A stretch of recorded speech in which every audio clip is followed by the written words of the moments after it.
السلام علیکم، میرا نام فرح محمود ہے اور گزشتہ دنوں اسمبلی کے پلیٹ فارم سے سید مصطفیٰ کمال صاحب نے جو بات کی سود کے حوالے سے، وہ ہم تمام ہی لوگوں کے لیے ایک سوچنے کا، ایک سمجھنے کا جو ہے وہ مقام ہے کہ آج ہمارے ملک کی معیشت جو جس حساب سے گرتی جا رہی ہے اور ہم مزید قرض لے رہے ہیں اور قرض لینے کے بعد اس کی ادائیگی کے لیے، اس کی سود کی ادائیگی کے لیے مزید قرض ہم لے رہے ہیں.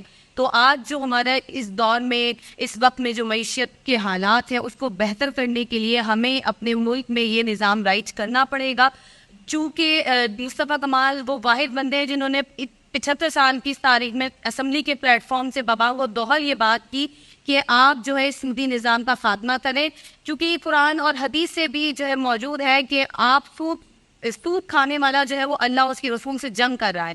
اور مصطفیٰ کمال صاحب نے یہ بات بالکل صحیح کہی کہ آپ اپنے پڑوسی ممالک سے جنگ کرنے کی کنڈیشن میں نہیں ہے اور آپ اللہ اس کے رسول سے جنگ کر رہے ہیں. آپ سود کھا رہے ہیں، سود لے رہے ہیں.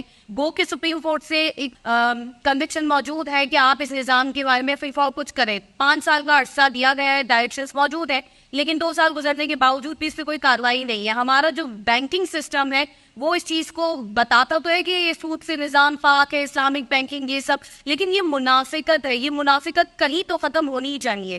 اگر ہم اس ملک کے لیے بہتر چاہتے ہیں اور بہتری چاہتے ہیں تو ہمیں یہ سوچنا پڑے گا اور ہمیں مصطفیٰ کمال صاحب کو سپورٹ کرنا پڑے گا کہ اس معیشت کا پہیہ چلے گا، لوگوں کی روزی روٹی حلال ہونی چاہیے.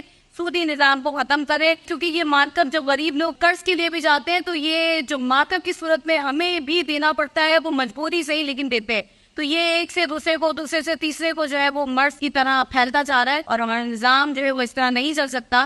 اللہ اور اس کے رسول سے جنگ بند کریں. مصطفیٰ کمال صاحب کو سپورٹ.